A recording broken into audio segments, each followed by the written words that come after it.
Hello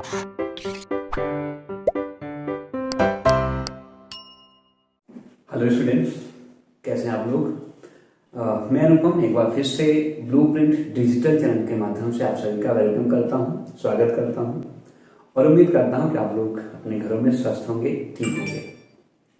student, पिछली class में मेरी आपसे बात हुई थी इकाई 1 के अंतर्गत फलन की परिभाषा और फलन के पार्ट, किस किस टाइप के फलन होते हैं। तो उसमें से जो 3-4 आपके मुख्य फलन थे, हमने उसके बारे में बात की थी। आच्छादक फलन है, एकेकी फलन है, अंतःक्षेपी फलन है। आज हम लोग अभी उसमें से कुछ बचे हुए, यानी कि जिसमें एक साथ दो फलन हो जाएंगे, उसको ऐड करके उसका क्या नाम है और किस तरीके से उसको परिभाषित करेंगे, वो हम सीखने जा रहे हैं। यानी फलनों के प्रकार और दूसरे नंबर पे संबंध एवं फलन पर आधारित कुछ इंपॉर्टेंट क्वेश्चंस, किस तरीके से बोर्ड में क्वेश्चंस आने वाले हैं और हमें उसे किस तरीके से सॉल्व करना है। लेकिन स्टूडेंट्स, ये स्टार्ट करने के पहले मैं आप सबसे रिक्वेस्ट करूंगा कि प्लीज आप लोग हमारे चैनल को सब्सक्राइब करिए, जिससे आप लोग को और भी आगे वीडियोज मिलती रहें और आपकी पढ़ाई सुचारू रूप से अच्छे से चलती रहे। तो चलिए स्टूडेंट, हम लोग स्टार्ट करते हैं फलनों के प्रकार। ओके, तो स्टूडेंट चलिए आज हम लोग शुरुआत करते हैं एकेकी आच्छादक फलन की। फलनों के प्रकार में हम लोगों ने 4 तरह के प्रकार इसकी पहली वाली वीडियो में सीख लिया था और अभी हम लोग सीखने जा रहे हैं स्टूडेंट एकेकी आच्छादक फलन, जिसे हम लोग 1-1 ऑन्टो और बाइजेक्टिव, या इसको कभी कभी इन्वर्टिबल भी कहते हैं बेटे। इन्वर्टिबल है, 1-1 ऑन्टो या बाइजेक्टिव या एकेकी आच्छादक फलन, सबका एक ही मतलब है। और आपको मैं बता दूं, एग्जाम के पॉइंट ऑफ व्यू से ये सबसे ज्यादा इंपॉर्टेंट है, ठीक है, कि एक ही फलन को आपको एकेकी भी दिखाना है और आच्छादक भी दिखाना है। तो परिभाषा इस तरह से है जरूर, लेकिन अगर आपको कुछ नहीं आया तो कम से कम इतना बोल सकते हो, कोई भी फलन जो एकेकी भी है और आच्छादक भी है उसे हम एकेकी आच्छादक फलन कहते हैं। बाकी आपको लिखना क्या है, फलन f a से b, ये बहुत पहले क्लियर हो चुका है, एकेकी आच्छादक फलन कहलाता है जबकि ये एकेकी है। एक तो उसको एकेकी होना चाहिए स्टूडेंट, और एकेकी होने के लिए वैसे मैं जब क्वेश्चन कराऊंगा तो इसको और डिटेल में बताऊंगा, लेकिन एक बहुत शॉर्ट फॉर्म में आप लोग समझ लो। कोई भी फंक्शन, मान लीजिए f(x) हमारे पास एक फंक्शन था कुछ भी, और आपने f(x1) निकाला फिर f(x2) निकाला। अब f(x1) और f(x2) तभी इक्वल होंगे जब ये इंप्लाइज हो कि x1 और x2 आपस में क्या है, इक्वल है। मीन्स अलग अलग नंबर के लिए f(x1) f(x2) कभी इक्वल नहीं होने चाहिए, तो हम उसे एकेकी बोलते हैं। जबकि x1 x2 ये सारे के सारे जो हैं वो समुच्चय एक के अवयव हैं। भी मैं चित्र से भी इसको समझाने जा रहा हूँ स्टूडेंट, ये विस्तार से आपको सिखाऊंगा थोड़ा सा एग्जाम्पल भी लेकर के, किस तरीके से हम दिए गए फलन को एकेकी फलन प्रूफ कर पाते हैं। तो वहां पे आपको स्पष्ट रूप से f(x1) निकाला जाएगा, f(x2) निकाला जाएगा, उनकी कंपेयर की जाएगी। अगर ऐसा करने से x1 = x2 आता है तो हम स्पष्ट हो जाएंगे, हम क्लियर हो जाएंगे कि यह एक एकेकी फलन है। और दूसरे नंबर पे ये आच्छादक है, तो धारणा एकेकी आच्छादक कहलाएगा यदि यह एकेकी है और यह आच्छादक है। आच्छादक होने के लिए क्या होना है, प्रत्येक, आपने देखा होगा, आपको याद होगा, आच्छादक के लिए दूसरे वाले समुच्चय में b में कोई भी अवयव बचना नहीं चाहिए जो किसी की इमेज नहीं है, किसी का प्रतिबिंब नहीं है। तो इस वजह से यहाँ पे प्रत्येक y जो कि b का अवयव है, x को हम लोग a का अवयव बोलते हैं, y को हम लोग b का अवयव कहते हैं, जो आपका आउटपुट है बेटे, x बिलोंग्स टू a, इस प्रकार अस्तित्व में है कि f(x) = y, यानी कोई न कोई y ऐसा है जो f(x) का अवयव है बेटे। आप इसे चित्र से और अच्छे से समझ सकते हो। ये देखना, सबसे पहले तो ये जो, अगर मैं एकेकी की बात करूं तो उसमें ये था कि समुच्चय b के प्रत्येक अवयव समुच्चय a के सिर्फ एक अवयव से, किसी यूनिक अवयव को से अपना रिलेशन रखते हैं बेटे, ठीक है। यहाँ पे a1 b2 के पास है, b2 और किसी से रिलेटेड नहीं है, b1 सिर्फ a2 से रिलेटेड है, किसी और से रिलेटेड नहीं है। तो आप लोग क्या देख रहे हो कि b का प्रत्येक अवयव सिर्फ एक ही अवयव से रिलेटेड है, तो ये बेटे आपका एकेकी हो गया। आच्छादक की जो कंडीशन थी उसमें क्या था बेटे कि समुच्चय b में कोई भी अवयव एक्स्ट्रा नहीं बचना चाहिए। और वो फुलफिल हो रहा है, कोई भी यहाँ पे एक्स्ट्रा अवयव नहीं है, यानी कि स्टूडेंट ये आच्छादक भी है। और कोई भी फलन जब एकाएकी भी है और आच्छादक भी है तो उसे ही हम लोग क्या बोलते हैं, एकाएकी आच्छादक फलन कहते हैं। क्वेश्चंस भी ज्यादातर इसी पे आते हैं, तो इसको आप लोग को बहुत अच्छे से 1 ऑन टू एकाएकी आच्छादक ही आपको क्लियर करना है स्टूडेंट, समझिए। ओके स्टूडेंट्स, तो एकाएकी आच्छादक फलन के बाद जो हमारा अगला नंबर है फलन के प्रकार में, वो है एकाएकी अंतःक्षेपी फलन। 1 इंटू, 1 का मतलब हो गया एकाएकी और इंटू का मतलब हो गया अंतःक्षेपी। यहां भी आप बिल्कुल स्पष्ट रूप से वही परिभाषा बोल सकते हैं कि कोई भी फलन जो एकाएकी भी है और अंतःक्षेपी भी है उसे हम लोग एकाएकी अंतःक्षेपी फलन कहते हैं। और जिसके पहले किया था, चूंकि उस पर क्वेश्चन बहुत सारे आते हैं तो थोड़ा सा मैंने उसको क्वेश्चंस कैसे आते हैं वो डिफाइन करने का प्रयास किया था। बाकी आपको एक नॉर्मल सी परिभाषा देनी है कि जब एकाएकी अंतःक्षेपी, एकदम बेसिक बात की, कोई भी फंक्शन, कोई भी फलन जो एकाएकी भी है और अंतःक्षेपी भी है उसे हम लोग एकाएकी अंतःक्षेपी फलन कहते हैं। राइट स्टूडेंट्स, चलिए ये परिभाषा का आप देखोगे, f(a) b एक फलन है a से b में एकाएकी अंतःक्षेपी फलन कहलाता है यदि वह एकाएकी तथा अंतःक्षेपी दोनों है। आप फिगर से इसको देख सकते हैं, जो फिगर 1 है वो बेटे आपका एकाएकी अंतःक्षेपी के लिए है। यहाँ पे एक फलन है, साफ लिखा है बेटे, a1 b1 c1 समुच्चय A के अवयव है, a2 b2 c2 d2 समुच्चय B के अवयव है। देखिए अंतःक्षेपी के लिए जरूरी है कि समुच्चय B में कम से कम एक अवयव अवश्य ऐसा हो जो किसी भी अवयव का प्रतिबिंब नहीं है, इमेज नहीं है, और यहाँ पे वो काम हो रहा है। एक तो एकाएकी के लिए मैं बात करूं, एक फलन जिसको कहते हैं, तो वो कंडीशन हो रही है a1 की यूनिक इमेज है a2, b1 b2 c1 c2, b के जो भी एलिमेंट हैं, जो भी अपनी, जो किसी के भी प्रतिबिंब है, तो एक ही एक अवयव के प्रतिबिंब है। तो ये एकाएकी की भी शर्त पूरी कर रहा है बेटे, और अंतःक्षेपी की भी कंडीशन पूरी कर रहा है। क्यों कर रहा है? क्योंकि यहाँ पे एक एलिमेंट एक्स्ट्रा बच रहा है स्टूडेंट। ठीक है, तो ये क्लियर हो गया। दूसरे नंबर पे है बहुएक आच्छादक फलन। ये अंतःक्षेपी और ये क्या बेटे, आच्छादक। अब आप आच्छादक समझ सकते हो बेटे यहाँ पे, ठीक है। क्या है? Many one onto function. ठीक, तो मेनी वन का मतलब क्या हो गया कि B2 के यहाँ पे एक से ज्यादा प्रतिबिंब, एक A1 का भी B2 अवयव है बेटे और A2 का भी B2 अवयव है। A3 का भी B2 ही जो है वो अवयव तो नहीं बोलूंगा बेटे, उससे संबंधित है बेटे, और A4 का संबंध B3 से। यहाँ पे कुछ बच नहीं रहा है बेटे, बच नहीं रहा तो किस में जाएगा बेटे? ऑनटो में जाएगा, यानी कि आच्छादक में जाएगा। तो आच्छादक क्यों है? क्योंकि यहाँ भी एक भी एलिमेंट बच नहीं रहा बेटे।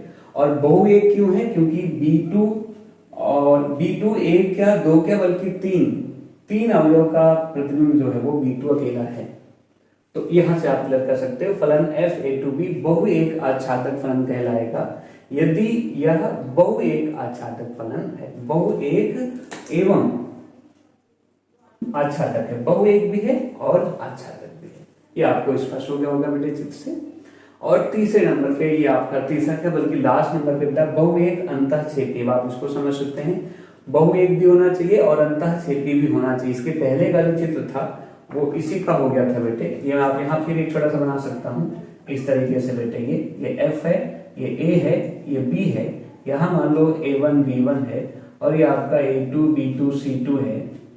तो ये इस तरीके से बेटे, ये A1 भी A2 के पास जा रहा है, B1 भी A2 के पास जा रहा है और B2 C2 यहाँ पे एक्स्ट्रा बच रहे हैं स्टूडेंट। तो इसलिए क्या हो जाएगा आपका अंतःक्षेपी। और बहुएक है क्योंकि A2 A1 का भी प्रतिबिंब है और B1 का भी प्रतिबिंब है। ओके स्टूडेंट्स, तो इस तरीके से हम लोगों ने कई प्रकार के जो हमारे इंपॉर्टेंट फलन है उसके बारे में हमने सीखा है। अब हमारा जो अगला काम होने वाला है वो संबंध और फलन से रिलेटेड जो इंपॉर्टेंट क्वेश्चंस हैं जो कि बोर्ड में आ सकते हैं, हम उस टाइप के एक दो क्वेश्चंस कराएंगे। तो वो भी आप लोग को आज ही देखना है और स्पष्ट करना है। तो चलिए प्यारे बच्चों, हम लोग संबंध और फलन से, फलन में सबसे पहला क्वेश्चन करने चल रहे हैं। एग्जाम्पल हमारी तरफ से कि चूंकि अभी फलन अभी हम लोगों ने फिनिश किया है, तो हम पहले फलन के कुछ क्वेश्चंस कर लेते हैं एक दो, और फिर संबंध के भी कुछ करेंगे बेटे, वो हम कल देखेंगे। आज हम फलन के एक दो इंपॉर्टेंट क्वेश्चंस कर लेते हैं इस तरीके से। तो ये सिंपल और पहला क्वेश्चन है अभी कि सिद्ध कीजिए कि f(x) is equal to 2x, ये एक फलन है। इस तरह से जो आपका फलन है वो f एक फलन है n से n में, जबकि n एक नेचुरल नंबर है, यानी कि समुच्चय a का भी जितने भी अवयव हैं उसमें प्राकृतिक संख्याएं हैं, और समुच्चय b में भी जो अवयव हैं वो भी सबके सब प्राकृतिक संख्याएं हैं। एक ही है किंतु आच्छादक नहीं है, यानी कि 1 1 तो है ये, लेकिन ऑन्टो नहीं है। अब 1 1 के लिए मैंने आपको स्टैंड बताया था, थोड़ा सा ही हो पाया था, लेकिन फिर से एक बार मैं क्लियर कर देता हूं कि सबसे पहले हम fx1 निकालते हैं, फिर fx2 निकालते हैं, उन दोनों की कंपेयर करते हैं। अगर x1 is equal to x2 आता है तो स्पष्ट हो जाता है कि अलग अलग अवयव, समुच्चय A के अलग अलग अवयव समुच्चय B के अलग अलग अवयव को अपना प्रतिबिंब निर्धारित करते हैं। तो देखते हैं बेटे इसका हल कैसे होने वाला है।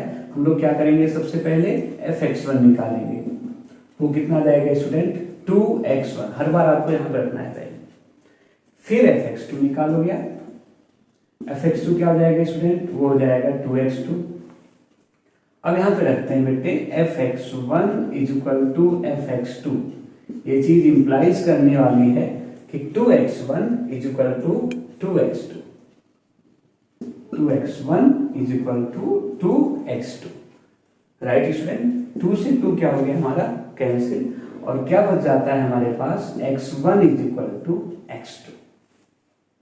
तो जो पहली जो 1 1 होने की यानी कि एक ही होने की कंडीशन है वो तो पूरी हो गई। अतः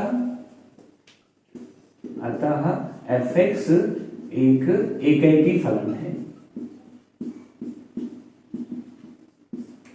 तो एक ही तो क्लियर हो गया। लेकिन अब आच्छादक के लिए क्या करना होता है, आच्छादक को थोड़ा सा प्यार से समझना है, बिकॉज अभी मैंने इसकी कोई भी बात नहीं की थी आच्छादक के लिए। तो सबसे पहला जो रूल है, आप fx के प्लेस पे y लिख लो student, y is equal to 2x।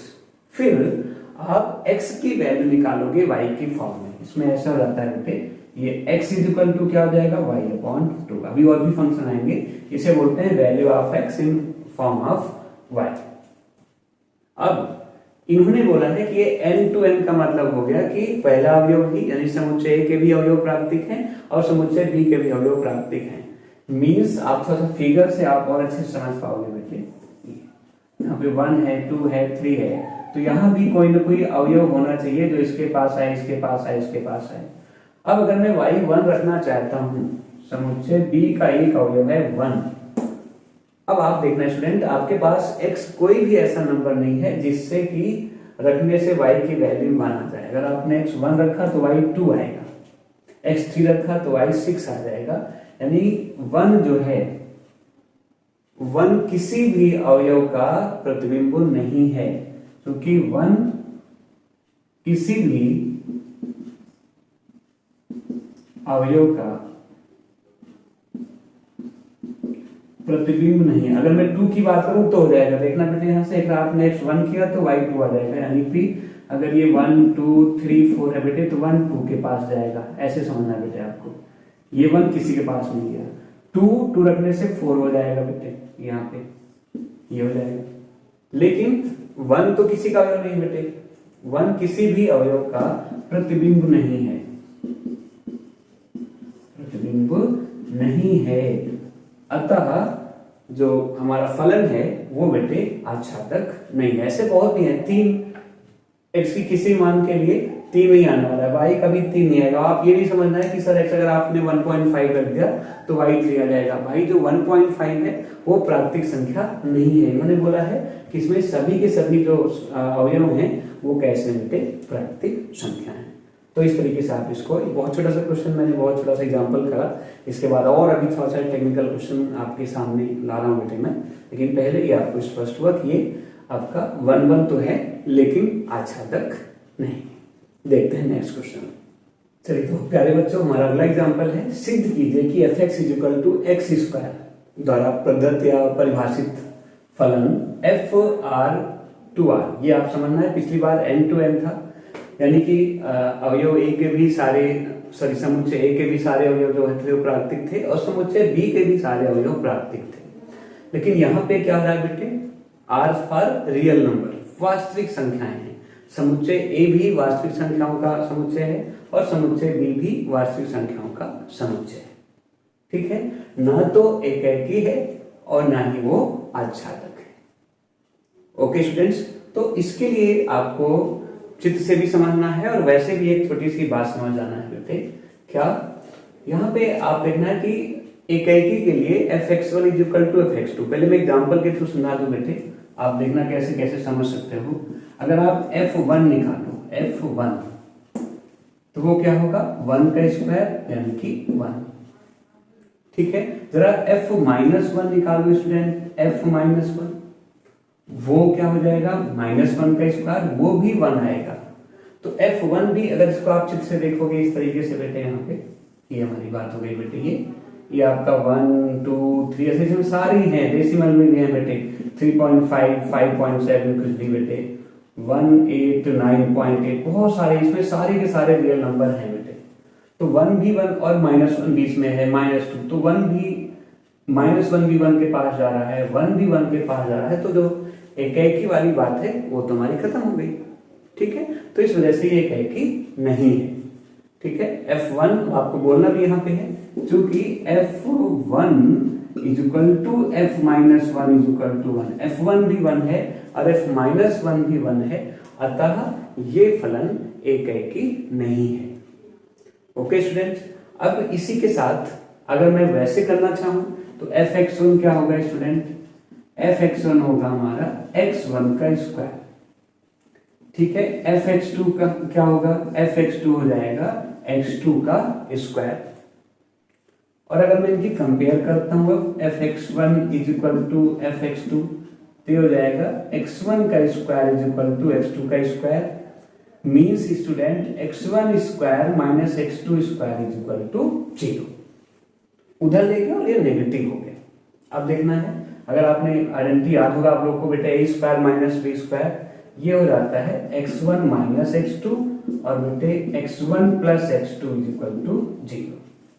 तो चलो यहां से तो मुझे दिख गया कि x1 is equal to x2 हो जाएगा, लेकिन अगर मैं इससे उठा रहा हूं x1 plus x2 is equal to 0, तो x1 इज इक्वल टू क्या आ जाएगा माइनस x2, या ऐसे ही समझ लो आप यहीं पे किसी भी दो वास्तविक संख्याएं, अब 0 तो है नहीं, ये अलग अलग संख्याएं हैं, उनका सम 0 नहीं आने वाला है। ठीक है, तो ये आपका एकाकी नहीं है। और जहां तक बात रही आच्छादक के लिए बेटे, ठीक है, बहुत सिंपल सी बात है, आच्छादक क्यों नहीं है। देखिए यहाँ पे कोई भी नेगेटिव नंबर भी हो सकता है, -3 -5 -10। अब आप समझ सकते हो किसी भी, चाहे वो वास्तविक संख्या हो या नेचुरल नंबर हो, कुछ भी हो, किसी भी संख्या का स्क्वायर कभी नेगेटिव संख्या नहीं आ सकती। बी में कुछ नेगेटिव नंबर हैं, ए में जो भी नंबर है उसका स्क्वायर करना है, और किसी भी वास्तविक संख्या का स्क्वायर कभी कोई ऋणात्मक संख्या नहीं आती है। यानी कि अगर मैं बोलूं कि -3 किसकी वैल्यू होगी, यहाँ पे x की कोई वैल्यू नहीं है जिससे रिजल्ट आपका -3 आ जाए बेटे, यानी कि ये फलन आपका आच्छादक भी नहीं है। ओके स्टूडेंट्स, आज यहाँ तक, और ऐसे ही अगली वीडियोज में अभी और भी मैथ संबंध के क्वेश्चन बच रहे हैं, फलन के भी कुछ इंपॉर्टेंट क्वेश्चन बच रहे हैं, वो मैं आप लोग को नेक्स्ट क्लास में कराने वाला हूँ। और उसके बाद संयोजन रेंडा फलन का ज्यादा से ज्यादा आपकी 2 या 3 क्लास में आपका चैप्टर होने वाला है। बट उसके पहले और आप खुद क्वेश्चन ट्राई कर सकते हो, और हमेशा से आपसे रिक्वेस्ट करूंगा आप ये अदर क्वेश्चंस के लिए, एनसीईआरटी के सभी क्वेश्चंस के लिए और उनके हल के लिए आप ये चित्रा प्रकाशन की एक्टिव गाइड प्रेफर करिए, आपको इसमें सारे सोल्यूशन, सारे एक्सप्लेनेशन मिल जाएंगे। आज की क्लास यहाँ तक। Thank you so much student.